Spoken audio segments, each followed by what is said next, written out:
दोस्तों स्वागत है आपका बिहार न्यूज़ में। दोस्तों मैं हूं फिरदौस गनी और आप देख रहे हैं केडीबी लाइव। दोस्तों आज हो चुका है 9 दिसंबर 2021। तो आज की बिहार की टॉप न्यूज़ लेकर आए हैं आपके लिए। दोस्तों वीडियो स्टार्ट करने से पहले आपसे एक रिक्वेस्ट है, अगर आप नए आए इस चैनल पर तो फिर चैनल को सब्सक्राइब करके बेल आइकन को भी प्रेस कर दीजिए और साथ में वीडियो को लाइक कर दीजिए, अपने दोस्तों के साथ शेयर भी कीजिए। तो चलिए दोस्तों स्टार्ट करते हैं आज की पूरे बिहार की टॉप न्यूज़। दोस्तों आज सबसे पहले बात करते हैं कि आरजेडी के अध्यक्ष लालू प्रसाद यादव के छोटे बेटे और बिहार विधानसभा में नेता प्रतिपक्ष तेजस्वी यादव की शादी तय हो गई है। तेजस्वी यादव अपने स्कूल की दोस्त के साथ शादी करने जा रहे हैं। सगाई को लेकर दिल्ली में गुपचुप तरीके से तैयारियां भी चल रही है। सूत्रों से मिली जानकारी के मुताबिक तेजस्वी यादव रिंग सेरेमनी के तुरंत बाद आज ही विवाह भी कर सकते हैं। लालू परिवार के करीबी सूत्रों ने बताया है कि एक फार्म हाउस में सारी तैयारियां पूरी कर ली गई है। रिंग सेरेमनी के तुरंत बाद विवाह की भी तैयारी है। तेजस्वी यादव की शादी को लेकर यह कहा जा रहा है कि वह अपनी स्कूल की दोस्त के साथ 7 फेरे लेने वाले हैं आज। तेजस्वी यादव और उनकी होने वाली दुल्हन बचपन के दोस्त हैं, यानी कि तेजस्वी यादव को बचपन का प्यार मिल गया है और दोनों दिल्ली में डीपीएस में पढ़ते थे। बताया जाता है कि दोनों के बीच कई सालों से दोस्ती है, लेकिन जैसे ही तेजस्वी यादव ने बिहार के डिप्टी सीएम पद की जिम्मेदारी संभाली, उन दोनों की दोस्ती आगे बढ़ी। तेजस्वी यादव की रिंग सेरेमनी गुरुवार को दिल्ली में होने वाली है आज ही। यह विवाह अंतरजातीय होगा। लड़की मूल रूप से हरियाणा के रेवाड़ी जिले की रहने वाली है। दोस्तों बात करते हैं कि पूर्णिया जिले में अंतर्राष्ट्रीय स्टेडियम के निर्माण की मांग सांसद ने मंगलवार को लोकसभा में उठाई है। जहां सांसद संतोष कुशवाहा ने शून्यकाल में महत्वपूर्ण मुद्दा उठाते हुए कहा है कि पूर्णिया लोकसभा क्षेत्र एस्पिरेंशियल जिला में शामिल है। उन्होंने सभापति के माध्यम से खेल मंत्री से मांग करते हुए कहा है कि हमारे देश में आधे से अधिक आबादी युवाओं की है, इसलिए खेल के क्षेत्र में प्रधानमंत्री एवं खेल मंत्री काफी रुचि ले रहे हैं। जब पूर्णिया के खिलाड़ियों ने भी अपनी प्रतिभा के माध्यम से अनेक अवसर पर कई खेलों में देश के पैमाने पर पूर्णिया का परचम लहराया है। सांसद संतोष कुशवाहा ने कहा है कि यदि इन प्रतिभावान खिलाड़ियों को पर्याप्त सुविधा और संसाधन मिले तो वे देश दुनिया में पूर्णिया का नाम अवश्य रोशन करेंगे। सांसद ने खेल मंत्री से मांग किया है कि पूर्णिया में पहले से इंदिरा गांधी स्टेडियम है, उसका अंतर्राष्ट्रीय स्टेडियम के रूप में जीर्णोद्धार और पुनर्निर्माण किया जाए, ताकि पूर्णिया के युवा उस स्टेडियम में अपनी प्रतिभा को उभार सके।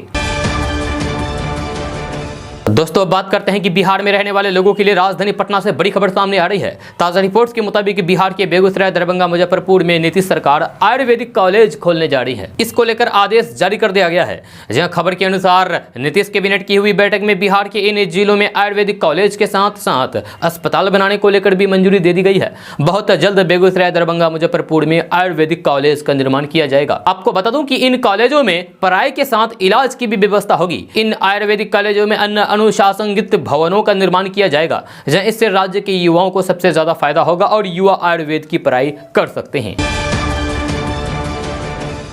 दोस्तों अब बात करते हैं कि बिहार के दरभंगा से बड़ी खबर सामने आ रही है। ताजा रिपोर्ट्स के मुताबिक दरभंगा एयरपोर्ट ने एक बार फिर से नया रिकॉर्ड बनाया है। साथ ही साथ बिहार का नंबर 1 एयरपोर्ट भी बन गया है। जब पिछले 13 महीने से इस एयरपोर्ट से 6 लाख यात्रियों ने हवाई सफर किए हैं।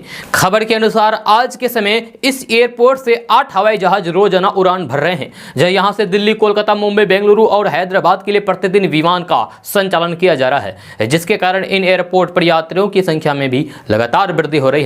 आपको बता दें कि दरभंगा एयरपोर्ट से विमान का संचालन होने के कारण पटना एयरपोर्ट पर यात्रियों की संख्या पहले के मुकाबले कम हो गई है। दोस्तों बात करते हैं कि बिहार में रहने वाले लोगों के लिए एक बड़ी खबर सामने आ रही है। ताजा रिपोर्ट्स के मुताबिक पटना में चल रहे नीतीश कैबिनेट की बैठक खत्म हो गई है। इस कैबिनेट की बैठक में 17 एजेंडों को मंजूरी दी गई है। इसे बिहार में लागू किया जाएगा। खबर के अनुसार कैबिनेट की इस बैठक में जिन 17 एजेंडों पर मोहर लगी है, उनमें 9 सिर्फ स्वास्थ्य विभाग की है। वहीं इस बैठक में बालू खनन को लेकर भी फैसला लिया गया है, जबकि 4 डॉक्टरों को बर्खास्त करने के लिए भी आदेश दिए हैं। नीतीश कैबिनेट की बैठक में बालू के अवैध खनन पर रोक को लेकर फैसला लिया गया है। गया के अतिरिक्त पीएचसी चिकित्सा पदाधिकारी डॉक्टर कविंद्र प्रसाद सिंह को जबरन रिटायरमेंट दिया गया है। किशनगंज सदर हॉस्पिटल के चिकित्सा पदाधिकारी डॉक्टर सुनील कुमार चौधरी को बर्खास्त किया गया है। जब कैबिनेट की बैठक में पूर्णिया सदर अस्पताल चिकित्सा पदाधिकारी डॉक्टर मोहम्मद सबा अंसारी को बर्खास्त किया गया है। नीतीश कैबिनेट की बैठक में किशनगंज छतरगाछ रेफरल अस्पताल में के डॉक्टर शिवानी सिंह को भी सेवा से बर्खास्त किया गया है। नीतीश कैबिनेट की बैठक में गोपालगंज के चिकित्सा पदाधिकारी डॉक्टर असलम हुसैन को लगातार अनधिकृत रूप से अनुपस्थित रहने पर सेवा से बर्खास्त किया गया है।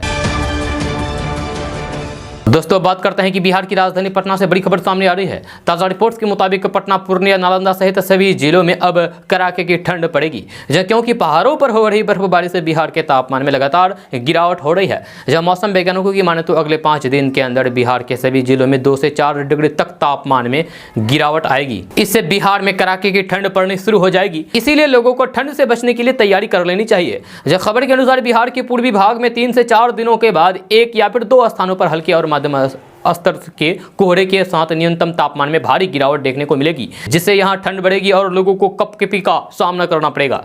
आपको बता दूं कि पिछले 24 घंटे के दौरान प्रदेश का मौसम शुष्क बने रहने के साथ तापमान में कोई बदलाव देखने को नहीं मिला है, लेकिन मौसम वैज्ञानिकों का मानना है कि बहुत जल्द राज्य के तापमान में अचानक से गिरावट आएगी। दोस्तों अब बात करते हैं कि बिहार में रहने वाले लोगों के लिए पटना से बड़ी खबर सामने आ रही है। ताज़ा रिपोर्ट्स के मुताबिक बहुत जल्द पूरे बिहार में स्मार्ट प्रीपेड मीटर लगाया जाएगा। इसको लेकर तैयारियां शुरू हो गई है। बहुत जल्द मीटर लगाने का काम प्रारंभ हो जाएगा। खबर के अनुसार बिहार में बिजली मीटर लगाने के लिए 25 कंपनियों ने दिलचस्पी दिखाई है। नीतीश सरकार ने हाल ही में यह फैसला लिया था कि बिहार के 1.5 करोड़ घरों में जल्द से जल्द स्मार्ट प्रीपेड मीटर लगाया जाएगा। इसको लेकर दिशा निर्देश भी जारी कर दिया गया है। आपको बता दूं कि नीतीश कैबिनेट के फैसले के बाद बिजली कंपनी उत्तर बिहार के लिए 25 लाख तथा दक्षिण बिहार के लिए 10 लाख स्मार्ट प्रीपेड मीटर के लिए निविदा की है। बहुत जल्द स्मार्ट प्रीपेड मीटर लगाने का काम भी चालू कर दिया जाएगा। मिली जानकारी के अनुसार बिहार के कई जिलों के शहरी इलाकों में 23 लाख स्मार्ट प्रीपेड मीटर लगाए जा रहे हैं। सरकार बिहार के घर घर में स्मार्ट प्रीपेड मीटर लगाने की योजना पर काम कर रही है। शहर से लेकर गाँव तक ये स्मार्ट प्रीपेड मीटर लगाए जा रहे हैं। आप भी इंतजार कीजिए, जल्द ही आपके घर में भी स्मार्ट प्रीपेड मीटर लगा दिए जाएंगे। दोस्तों अब बात करते हैं कि पटना सहित बिहार के किसी भी जिले में रहने वाले लोगों को अगर कोई परेशानी है तो वे सीधे मुख्यमंत्री नीतीश कुमार से अपनी शिकायत कर सकते हैं डायरेक्टली। आपकी हर परेशानी तुरंत ही दूर कर दी जाएगी और आपकी समस्या भी दूर हो जाएगी। खबर के अनुसार बिहार की जनता की समस्याओं का निवारण करने के लिए बिहार मुख्यमंत्री जनता दरबार की शुरुआत की गई है। ये बहुत पहले से ही चलती आ रही है। इस जनता दरबार में जाकर के आप अपनी समस्या का सीधा मुख्यमंत्री नीतीश कुमार को बता सकते हैं। मुख्यमंत्री नीतीश कुमार से बात कर सकते हैं अपनी समस्या के बारे में। इस दरबार में जाने के लिए आपको सबसे पहले ऑनलाइन रजिस्ट्रेशन करना होगा। जब बिहार मुख्यमंत्री जनता दरबार में जाने के लिए आपको रजिस्ट्रेशन की प्रक्रिया के बारे में बता रहे हैं, उसके लिए सबसे पहले आपको एक वेबसाइट पर जाना होगा और यह वेबसाइट है www.jkdmm.nic.in/जनता-दरबार/complaint-registration.aspx को गूगल पर सर्च करें। इसके बाद अपना नाम, पिता का नाम, जन्म तिथि, Aadhaar number, mobile number, email ID की जानकारी सही भरकर सबमिट कर दें। इसके बाद आप जो मोबाइल नंबर देंगे उस पर एक OTP आएगा जिसके द्वारा आपको वेरिफिकेशन करना होगा। वेरिफिकेशन के बाद आपका जनता दरबार ऑनलाइन शिकायत पंजीकरण संपन्न हो जाएगा। इसके बाद आपके मोबाइल नंबर पर शिकायत रजिस्टर्ड संख्या भी प्राप्त होगा। अब आप तय समय में बिहार मुख्यमंत्री जनता दरबार में उपस्थित होकर अपनी शिकायत मुख्यमंत्री से यानी कि मुख्यमंत्री नीतीश कुमार जी से सीधे बात कर सकते हैं। दोस्तों अब बात करते हैं कि बिहार की राजधानी पटना से बड़ी खबर सामने आ रही है। ताजा रिपोर्ट्स के मुताबिक पटना हाईकोर्ट ने 1767 अमीनों की नियुक्ति प्रक्रिया को रद्द कर दिया है। साथ ही साथ सरकार को आदेश दिया है कि वे अमीनों के पद पर भर्ती को लेकर फिर से विज्ञापन जारी करे। खबर के अनुसार जनवरी 2020 को बिहार सरकार के राजस्व विभाग ने अमीन की 1767 पदों पर भर्ती को लेकर विज्ञापन जारी किया था। इस विज्ञापन में आवेदन करने वाले उम्मीदवारों की योग्यता सिर्फ 12वीं पास निर्धारित की गई थी। दोस्तों अब बात करते हैं कि बिहार में सत्ताधारी एनडीए के घटक दल हिंदुस्तानी अवाम मोर्चा के प्रमुख और बिहार के पूर्व मुख्यमंत्री जीतन राम मांझी ने गठबंधन छोड़ने की धमकी दे दी है। जीतन राम मांझी ने मंगलवार को अपने विधानसभा क्षेत्र में लोगों को संबोधित करते हुए कहा कि उन्होंने मुख्यमंत्री नीतीश कुमार से अपने क्षेत्र के विकास के लिए 1000 करोड़ रुपए की मांग की है। जीतन राम मांझी ने धमकी देते हुए कहा कि अगर नीतीश ऐसा नहीं करेंगे तो वे गठबंधन से अलग भी हो सकते हैं। जीतन राम मांझी मंगलवार को अपने गृह जिले गया के इमामगंज में एक कार्यक्रम में भाग लेने पहुंचे थे। इसी दौरान उन्होंने लोगों को संबोधित करते हुए कहा कि ये उनकी राजनीति की अंतिम पारी है। वे नहीं चाहते हैं कि कोई अफसर लेकर जाए। उन्हें इस बात की संतुष्टि रहेगी कि वे जो करना चाहते थे उन्होंने किया। जीतन राम मांझी ने कहा कि उन्होंने मुख्यमंत्री नीतीश कुमार से क्षेत्र के विकास के लिए 1000 करोड़ रुपए की मांग की है और अपने बेटे संतोष सुमन को 1000 करोड़ का एस्टीमेट बनाकर रखने का भी निर्देश दिया है। जीतन राम मांझी धमकी देते हुए कहा कि मैं फिर उनसे यानी कि मुख्यमंत्री से कहूंगा कि वे क्षेत्र के विकास के लिए 1000 करोड़ रुपए दें। मैं उनकी पार्टी में नहीं हूं, गठबंधन में हूं। छोड़ भी सकते हैं, छोड़ भी देंगे। दोस्तों बात करते हैं कि पुलिस थाने में अधिकतर मामले चोरी, लूट, धमकी, मारपीट, हत्या और कई तरह के जघन्य अपराध के केस आते रहते हैं। लोग इनसे जुड़ी शिकायतें लेकर पुलिस के पास जाते हैं और पुलिस मामले दर्ज करके जांच में जुटती है। लेकिन कई बार ऐसे मामले भी पुलिस के पास आ जाते हैं जिन्हें सुनकर पुलिस वाले भी परेशान हो जाते हैं।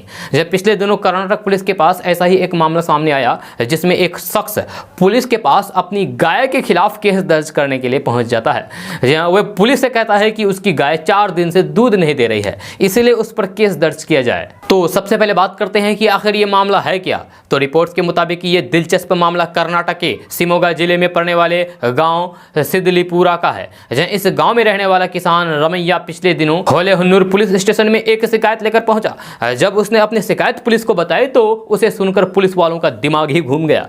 जब किसान ने पुलिस से कहा है कि उसकी गाय पिछले 4 दिन से दूध नहीं दे रही है, वह उसे रोज अच्छे से चारा भी खिला रहे हैं। जब उसने पुलिस से कहा है कि वे रोजाना गाय को सुबह 8 बजे से 11 बजे तक और शाम को 4 बजे से 6 बजे तक चारा देते हैं। चारा खाने के बाद भी गाय दूध नहीं देती है, जो गलत है। ऐसे में आप गाय को थाने बुलाइए और उसे समझाकर दूध देने के लिए राजी करें। जब पुलिस ने पहले उस किसान की शिकायत सुनी, शिकायत सुनने के बाद पुलिस ने उस किसान को समझाया कि पुलिस इस तरह के मामले नहीं सुलझाती है और न ही ऐसे केस दर्ज करती है। पुलिस ने किसान को खुद ही इस समस्या का निपटारा करने को लेकर समझाते हुए वापस भेज दिया। दोस्तों अब बात करते हैं कि एक चौंकाने वाला खुलासा हुआ है कि भारत की आधी आबादी कंगाल है। जब विश्व असमानता रिपोर्ट 2022 में भारत को बड़ा झटका लगा है और कहा गया है कि भारत दुनिया के सबसे असमान देशों में से एक है। रिपोर्ट्स के अनुसार भारत में एक ओर गरीबी बढ़ रही है तो दूसरी ओर एक समृद्ध वर्ग और ऊपर बढ़ता जा रहा है। जब साल 2021 पर आधारित इस रिपोर्ट के मुताबिक भारत के शीर्ष 10% आबादी की आय भारत की कुल आय का 57% है। जब विश्व असमानता रिपोर्ट 2022 के अनुसार 50% निचले तबके की कुल आय का योगदान घटकर महज 13% रह गया है। इस रिपोर्ट में यह भी दावा किया गया है कि साल 2020 में भारत की ग्लोबल इनकम भी काफी निचले स्तर पर पहुंच गई है। दोस्तों अब बात करते हैं कि आजकल बिल्डिंग बनाने और फिर इंडस्ट्री वर्क काफ़ी तेज़ी से चल रहा है, काफ़ी तेज़ी के साथ हो रहे हैं। जहाँ शहरों में ऊंची ऊंची इमारतों की संख्या दिन प्रतिदिन बढ़ती ही जा रही है। जहाँ आपने भी अक्सर ऊंची इमारतों को बनते देखा होगा। जहाँ कंस्ट्रक्शन साइट पर हमें अक्सर मशीन और रेत गिट्टी जैसी कुछ चीज़ें देखने को मिलती है जिनकी मदद से काम होता है। लेकिन बिल्डिंग मटेरियल के अलावा हरे रंग का कपड़ा भी कंस्ट्रक्शन साइट पर होता है। इससे अधूरी बनी बिल्डिंग को ढका दिया जाता है। कई लोगों को इसके पीछे की पता नहीं होते हैं कि आखिर आधी अधूरी बनी बिल्डिंग को हरे रंग के कपड़े से क्यों ढका दिया जाता है। आज हम आपको हरे रंग के कपड़े से बिल्डिंग ढकने की वजह बताने जा रहे हैं। जब बिल्डिंग को हरे रंग से ढकने के पीछे यह तर्क दिया जाता है कि ऐसा करने से कंस्ट्रक्शन साइट पर काम कर रहे वर्कर का ध्यान ना भटके। आमतौर पर ज्यादा ऊंचाई पर काम करने पर लोगों को डर लगता है। जब वर्कर ऊपर से नीचे देखते हैं तो फिर कभी कभी उनका मन विचलित हो जाता है। ऐसे में यह जानलेवा भी हो सकता है। जब बिल्डिंग बननी शुरू होती है तो फिर कंस्ट्रक्शन साइट पर भारी मात्रा में धूल और बिल्डिंग में इस्तेमाल होने वाले सीमेंट उड़ते हैं। ऐसे में आसपास रहने वाले लोगों के लिए यह काफी बड़ी मुसीबत बन जाती है। लोगों को परेशानी का सामना नहीं करना पड़े, इसीलिए हरे रंग के कपड़े से बन रही बिल्डिंग को ढक दिया जाता है ताकि धूल मिट्टी हवा में उड़ने के बजाय वहीं ठहर जाए। अभी भी एक सवाल आपके मन में आ रहा होगा कि बिल्डिंग को हरे रंग से ही क्यों ढकते हैं, सफेद, काले या फिर अन्य किसी भी रंग से क्यों नहीं ढकते हैं। तो इसकी सीधी वजह यह है कि हरा रंग सफेद, काले या फिर अन्य रंग के मुकाबले ज्यादा दूर से नजर आता है। इसके अलावा रात के वक्त भी ये थोड़ी सी लाइट पड़ने से रिफ्लेक्ट करता है। यही वजह है कि बिल्डिंग बनाते वक्त उसे हरे रंग के कपड़े से ढक दिया जाता है। दोस्तों अब बात करते हैं कि उत्तर प्रदेश में चुनाव का माहौल करीब है। ऐसे में राजनीतिक पार्टियां अपने चुनाव प्रचार में कोई भी कमी कसर नहीं छोड़ रहे हैं। ऐसे में आरोप प्रत्यारोप और बयानबाजी का सिलसिला जारी है। जब पूरे देश में 6 दिसंबर यानी कि बाबरी विध्वंस की बरसी के मौके पर माहौल गरमाया था, जहां वहीं अब मथुरा को लेकर विवाद भी शुरू हो गया है। आपको बता दें कि भाजपा के बलिया सदर विधायक आनंद स्वरूप शुक्ला ने मथुरा और काशी को लेकर एक विवादित बयान दिया है, जिसके चलते सियासत एक बार फिर से गर्मा गई है। जब बीजेपी के नेता आनंद स्वरूप शुक्ला ने अपने बयान में कहा है कि मथुरा और काशी में मौजूद सफेद इमारत हिंदुओं के लिए अच्छा नहीं है। यह इमारत हिंदुओं के सीने में सूल की तरह चुभती है। इस मामले में उन्होंने आगे कहा है कि मुझे ही नहीं, हर हिंदू को यह परेशान करता है। आक्रमणकारी मुसलमानों ने मंदिरों को तोड़कर मस्जिद का रूप दिया। अयोध्या में जहां राम का जन्म हुआ था उसे भी मस्जिद का स्वरूप दे दिया गया था। उसी तरीके से काशी विश्वनाथ मंदिर के पास भी एक सफेद दीवार है। वैसे ही मथुरा में भी श्री कृष्ण जन्म स्थान के भव्य मंदिर परिसर में जो सफेद भवन है वह हर हिंदू के सीने में सूल की तरह चूटता है। जब बलिया सदर विधायक आनंद स्वरूप शुक्ला ने 6 दिसंबर को हिंदुओं के लिए आनंद का दिन बताया है। उन्होंने कहा है कि कार सेवकों ने इस दिन राम के स्थान से कलंक को मिटा दिया था। मथुरा में भी या तो कोर्ट के सहयोग से या फिर आपसी समझौते से जगह को खाली करना होगा। दोस्तों बात करते हैं कि भारतीय जनता पार्टी के सांसद और पूर्व केंद्रीय मंत्री राजीव प्रताप रूडी ने लोकसभा में बिहार के पिछड़ेपन के मुद्दे को उठाया है। यह शून्यकाल के दौरान भाजपा सांसद ने सरकार का ध्यान इस ओर आकर्षित किया और कहा कि एक पिछड़े राज्य का पिछड़ा व्यक्ति होने के नाते वे सरकार से मांग करते हैं कि बिहार की इस स्थिति को लेकर जरूरी कदम उठाया जाए। नीति आयोग की एक रिपोर्ट का हवाला देते हुए भाजपा के सांसद ने कहा कि बिहार सबसे नीचे है जबकि तमिलनाडु सबसे ऊपर है। राजीव प्रताप रूडी ने कहा कि बिहार काफी पिछड़ा है। उन्होंने कहा कि देश तब तक नहीं बढ़ सकता है जब तक बिहार आगे नहीं बढ़ पाएगा। नीति आयोग की रिपोर्ट्स के मुताबिक 28 राज्य में राष्ट्रीय बहुआयामी गरीबी सूचकांक बिहार का 51.91% है जबकि तमिलनाडु 4% के करीब है। भाजपा सांसद राजीव प्रताप रूडी ने कहा कि बिहार में कुपोषित लोगों की संख्या सबसे अधिक है। कुपोषण के मामले में हम 52% कम है। ऐसे में बिहार की प्रगति के बिना देश का विकास संभव नहीं है। उन्होंने कहा कि इतनी बड़ी आबादी की अपेक्षा करके देश आगे नहीं बढ़ सकता है। आपको बता दूं कि बिहार में भाजपा और जेडीयू के गठबंधन वाली सरकार है। नीति आयोग की हालिया रिपोर्ट का हवाला देते हुए आरजेडी सुप्रीमो लालू प्रसाद यादव ने भी नीतीश सरकार को घेरा था। जहां लालू प्रसाद यादव ने कहा था कि जो विकास का नारा देते थे, अब नीति आयोग की ये रिपोर्ट आई है, नीतीश कुमार को चुल्लू भर पानी में डूब जाना चाहिए। दोस्तों बात करते हैं कि बिहार में पिछड़ा वर्ग एवं अति पिछड़ा वर्ग के छात्रों के लिए 8 जिलों में 100 आसन वाले 10 छात्रावास का निर्माण होगा। जब पिछड़ा वर्ग एवं अति पिछड़ा वर्ग कल्याण विभाग नवादा, गोपालगंज, बक्सर, सहरसा, पूर्णिया, अरवल, अररिया और नालंदा में इन छात्रावासों का निर्माण कराएगा। यह छात्रावास का निर्माण भवन निर्माण विभाग के अंतर्गत बिहार राज्य भवन निर्माण निगम लिमिटेड द्वारा कराया जाएगा। जहाँ इस मद में 66 करोड़ 52 लाख रुपए खर्च होंगे।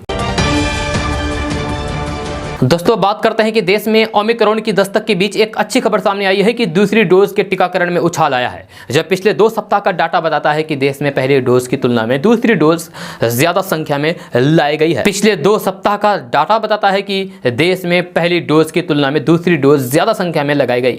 जब उम्मीद है कि आने वाले दिनों में टीकाकरण और रफ्तार पकड़ेगा। अभी देश के सभी राज्यों में 67% से अधिक आबादी को पहली डोज लग चुकी है। आपको बता दें कि मोदी सरकार टीकाकरण की रफ्तार और तेज करना चाहती है ताकि आबादी को संभावित तीसरी लहर से सुरक्षित किया जा सके। पहले टीकाकरण में पहली डोज को प्राथमिकता देने की रणनीति अपनाई गई थी, जबकि अब दूसरी डोज को प्राथमिकता देते हुए टीकाकरण हो रहा है। दोस्तों बात करते हैं कि बिहार में बिजली इस्तेमाल करने वाले उपभोक्ताओं के लिए बड़ी खबर सामने आ रही है।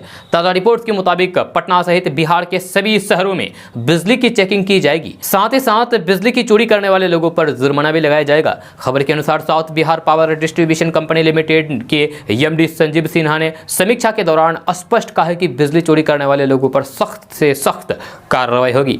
साथ ही साथ शहरी क्षेत्र में 50 यूनिट के आसपास बिजली खपत करने वाले उपभोक्ताओं के घर घर जाकर के मीटर की जांच होगी। आपको बता दो कि बिहार के कई लोग ऐसे हैं जो मीटर के साथ छेड़छाड़ करके बिजली बिल को कम करने का काम कर रहे हैं। अब बिजली कंपनी ऐसे लोगों पर भी कार्रवाई करने की योजना बना रही है, जब बहुत जल्द घर घर जाकर के इसकी चेकिंग की जाएगी। वही बिहार में जिन लोगों ने 3 माह तक बिजली बिल जमा नहीं किया है, उन लोगों का बिजली कनेक्शन भी काटा जाएगा। साथ ही साथ चोरी से बिजली इस्तेमाल करके मोटर चलाने वाले लोगों पर भी शिकंजा कसा जाएगा और कार्रवाई की जाएगी। दोस्तों बात करते हैं कि केंद्र के 3 कृषि कानून के लाने के बाद से शुरू हुए किसान आंदोलन को 365 दिनों से भी ज्यादा का समय बीत चुका है, लेकिन अब ये खत्म होने की कगार पर पहुंचता दिख रहा है। जब कानूनों की वापसी के ऐलान के बाद संयुक्त किसान मोर्चा के बैनर तले 40 से ज्यादा किसान संगठनों ने 21 नवंबर को पीएम मोदी को चिट्ठी लिखकर के 6 मांगे रखी थी। इस बीच मंगलवार को केंद्र सरकार ने किसान संगठनों को एक विस्तार से प्रस्ताव भेजा है। हालांकि किसान संगठनों को इस प्रस्ताव पर भी आपत्ति है और मंगलवार को सिंघू बॉर्डर पर इसको लेकर करीब 5 घंटे लंबी बैठक चली। अब अधिकांश किसान आंदोलन को खत्म करने के पक्ष में हैं, लेकिन राकेश टिकैत की अगुवाई वाले भारतीय किसान यूनियन सहित कुछ धड़े एमएसपी पर कानून की गारंटी के बिना आंदोलन खत्म नहीं करना चाहते हैं। जब 3 कृषि कानूनों को रद्द करने और फिर एमएसपी पर कानून बनाने सहित दूसरे मुद्दे पर समिति गठित करने की घोषणा के बाद केंद्र ने पहली बार मंगलवार को संयुक्त किसान मोर्चा के पास लिखित प्रस्ताव भेजा है। इसमें किसानों की सभी मांगों को मानने का भी जिक्र है, लेकिन मोर्चा के नेताओं ने ये उस प्रस्ताव का स्वागत करते हुए तीनों प्रमुख आपत्तियों के साथ सरकार को वापस भेज दिया है। दोस्तों अब बात करते हैं कि पीएम मोदी और अमित शाह की आरटी-पीसीआर टेस्ट के बाद अब योगी आदित्यनाथ, हेमंत सोरेन, राबड़ी देवी को भी टीका दे दिया गया है। गया जिले के टिकारी में कोविड वैक्सीनेशन का आईडी का गलत उपयोग करते हुए उत्तर प्रदेश के सीएम योगी आदित्यनाथ, झारखंड के मुख्यमंत्री हेमंत सोरेन, बिहार के पूर्व मुख्यमंत्री राबड़ी देवी और वर्तमान स्वास्थ्य मंत्री मंगल पांडे को कोरोना का टीका लगाए जाने की एंट्री कर दी गई है। जहां मंगलवार की दोपहर 1 बजे मामला संज्ञान में आने पर स्वास्थ्य विभाग के अधिकारियों में हरकंप मच गया है। आनंद फानन में गया जिले के सभी वैक्सीनेशन आईडी को बंद कर दिया गया है। दोस्तों बात करते हैं कि सिंघम उपनाम से जाने वाले आईपीएस अफसर शिवदीप लांडे अंतर्राज्यीय प्रतिनियुक्ति से वापस बिहार लौट आए हैं। जब मंगलवार को पटना पहुंचते ही उन्होंने फेसबुक पर पोस्ट डालकर अपनी वापसी की सूचना दी। उन्होंने लिखा है कि अब मैं हमारे बिहार की धरती पर सेवा देने आ चुका हूं। महाराष्ट्र में प्रतिनियुक्ति की अवधि समाप्त होने के बाद डीआईजी रैंक के अधिकारी शिवदीप लांडे मंगलवार को विमान से मुंबई से पटना पहुंचे। उन्होंने फ्लाइट की निराशाजनक यात्रा का भी जिक्र फेसबुक पोस्ट में किया है। दोस्तों बात करते हैं कि बिहार में जहरीली शराब का कहर जारी है। समस्तीपुर में 3 और लोगों की जहरीली शराब पीने से मौत हो गई। मामला समस्तीपुर जिले के हथौड़ी थाना क्षेत्र के बल्लीपुर गांव में 3 लोगों की मंगलवार को संदिग्ध अवस्था में जान चली गई। कुछ लोगों के बीमार होने की भी चर्चा है, जो सभी छुप करके इलाज करा रहे हैं, जिससे किसी के बारे में स्पष्ट रूप से पुष्टि नहीं हो पाई। चर्चा के अनुसार सभी ने गाँव में ही एक शादी समारोह में शराब पी थी। जब मरने वाले तीनों मजदूर वर्ग के लोग हैं। एक ने गाँव में ही दम तोड़ा, जबकि एक की सदर अस्पताल में और दूसरे की इलाज के दौरान पटना ले जाते समय जान चली गई। जब गांव में मरने वालों का आनंद फनाने में परिजनों ने दाह संस्कार कर दिया। गांव के लोगों में चर्चा है कि तीनों की जहरीली शराब पीने से जान गई है। डीएम ने बताया है कि शराब से मौत होने की चर्चा है, लेकिन मामले की जांच के बाद ही इसमें स्पष्ट रूप से कुछ कहा जा सकता है। दोस्तों अब बात करते हैं कि कहीं गेहूं की बुआई चल रही है तो कहीं उसमें खाद पानी देने का समय आ गया है। वहीं अब गन्ने की छिलाई भी शुरू हो गई है। जहां ऐसे में पीएम किसान योजना की 2000 रुपए की किस्त का 12 करोड़ से अधिक किसानों को बेसब्री से इंतजार है, क्योंकि उनके लिए यह रकम एक संभल का काम करती है। जब किसानों का यह इंतजार 15 दिसंबर को खत्म हो सकता है। जब राज्य सरकारों ने किसानों के खाते में पैसे डालने के लिए RFT साइन कर दी है और बहुत जल्द FTO भी जनरेट हो जाएगा। इतना होते ही मोदी सरकार आपके खाते में पैसे डाल देगी। आपको बता दूं कि इस योजना के तहत सालाना 3 किस्तों में 6000 रुपए केंद्र सरकार किसानों के खाते में डायरेक्ट भेजती है। योजना शुरू होने से अब तक मोदी सरकार किसानों को 2-2 हजार रुपए की 9 किस्तें दे चुकी है। जी हां, 24 फरवरी 2019 को शुरू हुए पीएम किसान योजना 1 दिसंबर 2018 से ही प्रभावी हो गई थी। योजना शुरू होने के बाद से इसमें कई बदलाव किए जा चुके हैं, जैसे आधार कार्ड की अनिवार्यता, जोत सीमा का खत्म होना, खुद रजिस्ट्रेशन करना आदि। तो आइए जानते हैं कि योजना के शुरू होने से अब तक महत्वपूर्ण बदलाव के बारे में कि आखिर इसमें क्या क्या बदलाव हुआ है अब तक। तो योजना की शुरुआत में केवल उन किसानों को इसका पात्र बना गया जिसके पास कृषि योग्य खेती 2 हेक्टेयर या फिर 5 एकड़ थी। अब मोदी सरकार ने यह बाध्यता खत्म कर दी है ताकि इसका लाभ 14 करोड़ 50 लाख किसानों को मिल सके। अब इसमें आधार कार्ड की अनिवार्यता खत्म कर दी गई है। अगर आप पीएम किसान सम्मान निधि योजना का फायदा उठाने की सोच रहे हैं तो फिर सबसे जरूरी आपका आधार कार्ड है। बिना आधार कार्ड के आप इस योजना का लाभ नहीं उठा सकते। सरकार ने लाभार्थियों के लिए आधार अनिवार्य कर दिया है। पीएम किसान योजना का लाभ अधिक से अधिक किसानों तक पहुंचे, इसके लिए मोदी सरकार ने लेखपाल, कानूनगो और कृषि अधिकारी के चक्कर लगाने की बाध्यता ही खत्म कर दी है। अब किसान अपना रजिस्ट्रेशन खुद कर सकते हैं, वो भी घर बैठे। अगर आपके पास खतौनी आधार कार्ड, मोबाइल नंबर और बैंक अकाउंट नंबर है तो फिर आप pmkisan.nrg.in पर जाकर के फॉर्म कॉर्नर पर जाकर के खुद अपना रजिस्ट्रेशन कर सकते हैं। सरकार ने एक और बड़ा बदलाव किया है कि आप रजिस्ट्रेशन के बाद अपना स्टेटस खुद चेक कर सकते हैं, जैसे आपके आवेदन की क्या स्थिति है, आपके बैंक अकाउंट में कितनी किस्त आ चुकी है आदि।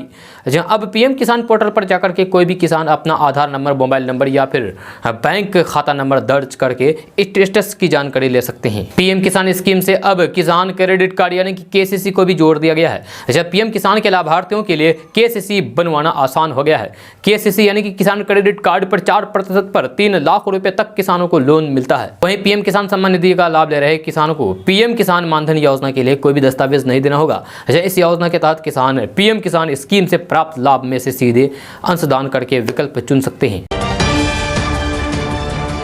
दोस्तों बात करते हैं कि भागलपुर के सरकारी स्कूलों के बच्चे कुछ बनने का सपना साकार कर सकेंगे। इसके लिए जिले के विभिन्न स्कूलों में नटखट साइंस लैब खोली जाएगी। जहां अभी भागलपुर शहर में एक लैब चल रही है, जल्दी विभिन्न प्रखंडों के स्कूलों में लैब खुल जाएगी। जहां मॉक्स तथा प्राथमिक विद्यालय में कुछ महीने पहले ही ये नटखट साइंस लैब खोली गई है। इसमें छात्र छात्राएं न सिर्फ अपने कोर्स के बल्कि अन्य प्रोजेक्ट, टीचिंग मटेरियल, एग्जीबिशन के लिए मॉडल, जिला से राष्ट्रीय स्तर विज्ञान प्रौद्योगिकी तक के लिए मॉडल बना सकेंगे। इसके लिए वहां बहुत तरह के सामान के कई सेट रखे गए हैं ताकि कई छात्र एक साथ काम कर सके। इसमें किसी भी स्कूल के छात्र अपने अनुसार मॉडल बना सकेंगे। इसके लिए उन्हें कोई शुल्क भी नहीं देना होगा। दोस्तों बात करते हैं कि बिहार के सरकारी प्रारंभिक विद्यालय में शारीरिक शिक्षा और स्वास्थ्य अनुदेशक के खाली पड़े पदों पर बहाली की उल्टी गिनती शुरू हो गई है। पंचायत चुनाव को लेकर जारी आदर्श आचार संहिता समाप्त होते ही इसकी तैयारी शिक्षा विभाग के प्राथमिक निदेशालय में तेज हो जाएगी। आपको बता दूं कि हाल ही में विधानसभा के शीतकालीन सत्र में आए इससे जुड़े सवाल पर शिक्षा मंत्री विजय कुमार चौधरी ने साफ कर दिया था कि पंचायत चुनाव की प्रक्रिया के समाप्त होने के 1 महीने के अंदर शारीरिक शिक्षा अनुदेशकों की नियुक्ति विज्ञापित हो जाएगी। दोस्तों अब बात करते हैं कि तेजस्वी यादव ने कहा है कि जनता द्वारा ठुकराई और दुत्कारी हुई चोर दरवाजे की सरकार का जमीन, बालू और दारू ही मुख्य कारोबार है। जहां उन्हें जनता से कोई सरोकार नहीं है, ये तेजस्वी यादव ने कहा है। तेजस्वी यादव ने इसे साबित करने के लिए प्रमाण भी दिया है। जहां एनडीए के कुछ नेता आपस में जिस तरीके से एक दूसरे पर गंभीर आरोप लगा रहे हैं बीजेपी और जेडीयू के, उससे विपक्ष अंदर से गदगद है। तेजस्वी यादव ने 2 एनडीए के नेताओं का ताजा बयान भी ट्विटर पर डाला है, जिसमें जेडीयू से गोपालपुर के विधायक गोपाल मंडल ने अपनी ही पार्टी से भाजपा सांसद अजय मंडल के बारे में कहा है कि जो ट्रैक्टर पर दारू बेचते हैं और अफीम की खेती करते हैं वे हमारे सांसद हैं। दूसरी उदाहरण तेजस्वी यादव ने दिया है कि बीजेपी के विधायक ज्ञानेंद्र सिंह ज्ञानू का। बीजेपी विधायक ज्ञानेंद्र सिंह ज्ञानू ने अपनी ही पार्टी बीजेपी के पार्षद नवल किशोर यादव के बारे में कहा है कि उसका काम ही अवैध कार्यों में संलिप्त रहना है, शिक्षक और अन्य लोगों से उगाही करना है। कभी विधानसभा का चुनाव नहीं लड़ा है, वे सत्ता के लोभी हैं। उनके लिए राजनीति सिर्फ अपने धंधे को संरक्षित देने का रास्ता है। ये जमीन हड़पने से लेकर कई तरह के अवैध कार्यों में लगे रहते हैं। नेता प्रतिपक्ष तेजस्वी यादव ने इन 2 नेताओं के बयान को आधार बनाकर लिखा है कि यही state of Bihar under Nitish Kumar है। दोस्तों बात करते हैं कि भोजपुर के बरहड़ा से आरजेडी के चर्चित पूर्व विधायक सरोज यादव को पुलिस ने गिरफ्तार कर लिया है। जहां सरोज यादव अपनी पत्नी के प्रचार के लिए क्षेत्र में घूम रहे थे। इसी दौरान उन्हें बरहड़ा थाना क्षेत्र के चातर काचीचक गांव से हिरासत में ले लिया है। जहां सरोज यादव की पत्नी सुशीला देवी बरहड़ा पूर्वी क्षेत्र संख्या 28 से जिला परिषद प्रत्याशी है। वह पहले भी जिला परिषद सदस्य रह चुकी है। आपको बता दें कि बरहड़ा में कल ही यानी कि बुधवार को चुनाव होना है। जहां इसके लिए प्रचार प्रसार 1 दिन पहले ही थम गया है। फिर भी सरोज यादव प्रचार के लिए क्षेत्र में घूम रहे थे, तभी मौके पर पहुंचकर पुलिस ने उन्हें अरेस्ट किया और थाना ले गई। हालांकि बताया जा रहा है कि सरोज पर SC/ST एक्ट के तहत दर्ज मामले में पुलिस ने उन्हें गिरफ्तार किया है। दोस्तों बात करते हैं कि बिहार की राजधानी पटना से बड़ी खबर सामने आ रही है। ताज़ा रिपोर्ट्स के मुताबिक पटना में यात्रियों के लिए 10 पब्लिक ट्रांसपोर्ट बस स्टैंड बनाया जाएगा। इसको लेकर तैयारियां शुरू हो गई है। बहुत जल्द पटना के अलग अलग इलाकों में इसका निर्माण किया जाएगा। खबर के अनुसार 10 hitech intermediate public transport stand smart city project के तहत बनाया जाएगा। इस स्टैंड में यात्रियों को बैठने के साथ साथ कई तरह की सुविधाएं भी मिलेगी। यहाँ डस्टबिन और डिस्प्ले बोर्ड भी लगाया जाएगा। दोस्तों बात करते हैं कि पटना, भागलपुर, सीवान, बक्सर सहित किसी भी जिले में रहने वाले युवा ड्राइविंग लाइसेंस के लिए ऑनलाइन के द्वारा अप्लाई कर सकते हैं। जहां साथ ही साथ तय समय पर ड्राइविंग टेस्ट पास करके ड्राइविंग लाइसेंस प्राप्त कर सकते हैं। जब पटना, भागलपुर, सीवान, बक्सर के युवा ड्राइविंग लाइसेंस बनाना चाहते हैं तो फिर वे सबसे पहले आधिकारिक वेबसाइट www.परिवहन/परिवहन/ पर विजिट करें। आपको बता दूं कि इसके बाद आपके सामने एक पेज खुलेगा, उसमें आपको न्यू ड्राइविंग लाइसेंस पर क्लिक करना होगा। अब स्टेप बाय स्टेप आपसे जो भी जानकारी मांगी जाएगी भरकर सबमिट करते हुए आगे बढ़ना है।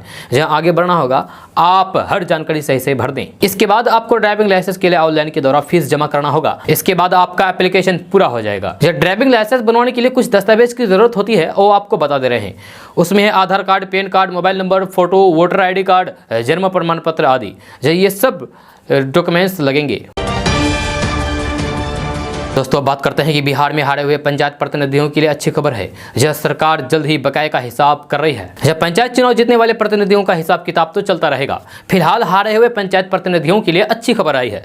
यह सरकार उनके बकाये का हिसाब कर रही है। पंचायती राज विभाग ने जिलाधिकारियों को कहा है कि निर्वाचित प्रतिनिधियों के लिए नियत भत्ते का भुगतान 15 दिसंबर तक जरूर कर दे। उस दिन पंचायत चुनाव की प्रक्रिया समाप्त हो रही है। आपको बता दूं कि त्रिस्तरीय पंचायत चुनाव में बड़ी संख्या में मौजूदा जनप्रतिनिधियों की हार हो रही है। कोरोना के कारण पंचायत चुनाव 6 महीने देर से हो रहा है। वैकल्पिक व्यवस्था के तहत वर्तमान प्रतिनिधियों को ही पद नाम बदल करके कार्य विस्तार दिया गया था, लिहाजा उन्हें विस्तार वाली अवधि का भी भत्ता दिया जाएगा। अब आपको ये भी बताने जा रहे हैं कि किस पद धारक को कितना मासिक भत्ता मिलेगा, यानी कि उसका मानदेय कितना होगा। तो जिला परिषद अध्यक्ष को 12,000 रुपये दिया जाएगा महीना, जिला परिषद उपाध्यक्ष को 10,000, पंचायत समिति प्रमुख को 10,000, पंचायत समिति के उप प्रमुख को 5,000, मुखिया 2500, उप मुखिया 1200, सरपंच 2500, उप सरपंच 1200, ग्राम पंचायत सदस्य 500, ग्राम पंचायत कचहरी सदस्य 500। दोस्तों बात करते हैं कि बिहार की राजधानी पटना से बड़ी खबर सामने आ रही है। ताज़ा रिपोर्ट के मुताबिक बिहार में अब जमीन के दस्तावेजों, खतियान और नक्शा के लिए सरकारी दफ्तर के दौर नहीं लगाने होंगे, जहां आप ऑनलाइन के द्वारा इन दस्तावेजों को प्राप्त कर सकते हैं। जहां खबर के अनुसार बिहार राजस्व एवं भूमि सुधार विभाग ने जमीन के नक्शे की ऑनलाइन डिलीवरी शुरू कर दी है। जहां अगर आपको जमीन का नक्शा चाहिए तो फिर आप ऑनलाइन के द्वारा आवेदन दें, डाक के द्वारा आपके घर पर जमीन का नक्शा पहुंच जाएगा। आपको बता दें कि बिहार राज्य एवं भूमि सुधार विभाग बहुत जल्द अन्य दस्तावेजों की भी ऑनलाइन डिलीवरी करेगी, जो लोग जमीन के कागजात ऑनलाइन प्राप्त कर सकेंगे। फिलहाल आप जमीन के नक्शे को ऑनलाइन मंगा सकते हैं। दोस्तों बात करते हैं कि बिहार में विदेशियों से ओमिक्रॉन का बड़ा खतरा है। जहां 1-2 नहीं बल्कि 4600 लोगों ने बिहार से विदेश का कनेक्शन जुड़ा है। जहां 4 से 7 दिसंबर के बीच 3 दिनों के ये आंकड़े चौंकाने वाले हैं। जब बिहार सरकार के सामने ट्रैकिंग, ट्रेसिंग और टेस्टिंग बड़ी चुनौती बन गई है। विदेश यात्रा से वापस लौटे लोगों में अब तक 50% की भी ट्रैकिंग नहीं हो पाई है। ऐसे में अब सरकार ने विदेश यात्रा से लौटे लोगों की तलाश तेज कर दी है। जब बिहार में विदेश यात्रा से वापस आए लोगों की तलाश में स्वास्थ्य विभाग की टीम लगाई गई है। जहां बिहार के सभी 38 जिलों में अलर्ट जारी कर दिया गया है। कहा गया है कि जब भी विदेशी यात्रा से वापस आने वालों की लोकेशन मिले, उसकी ट्रैकिंग करके जांच के लिए सैंपल लिया जाए। ऐसे लोगों की निगरानी बढ़ाने को कहा गया है। जब बिहार में 4600 विदेशी अब तक आए हैं। जब स्वास्थ्य विभाग के आंकड़ों के मुताबिक 4600 का आंकड़ा 4 दिसंबर से 7 दिसंबर के बीच पोर्टल पर अपलोड किया गया है। जब स्वास्थ्य विभाग का कहना है कि ऐसे लोगों में कोरोना के नए स्ट्रेन का खतरा है। जब 4600 लोगों में अब तक 50% से भी कुछ कम ही जांच पड़ताल की गई है। तो दोस्तों बात करते हैं कि बिहार में खाद की किल्लत के सवाल पर मुख्यमंत्री नीतीश कुमार ने कहा है कि खाद की कुछ दिक्कत है। इसको लेकर हमने केंद्रीय मंत्री से बात की है। उन्होंने मुझको आश्वासन दिया है कि 7 दिनों के अंदर बिहार में खाद की पर्याप्त खेप पहुंच जाएगी। इसको लेकर हमने राज्य के कृषि मंत्री और अधिकारियों को कॉन्शन रहने को कहा है। 1-2 दिनों के अंदर हम फिर से बिहार में खाद की उपलब्धता को लेकर समीक्षा करेंगे। खाद की उपलब्धता में कुछ कमी आई थी, इसको लेकर केंद्र सरकार प्रयास कर रही है। केंद्रीय मंत्री ने मुझे विश्वास दिलाया है कि कुछ दिनों में समस्या का हल निकल जाएगा। दोस्तों आज का न्यूज़ बस यहाँ तक। कैसा लगा जरूर अपना सुझाव दीजिएगा नीचे कमेंट बॉक्स में कमेंट करके। अगर आप नए आए इस चैनल पर तो फिर चैनल को सब्सक्राइब करके बेल आइकन को भी प्रेस कर दीजिए और साथ में वीडियो को लाइक कर दीजिए, अपने दोस्तों के साथ शेयर भी कीजिए। तो चलो दोस्तों फिर मिलते हैं अगले वीडियो में। जय हिंद, जय बिहार।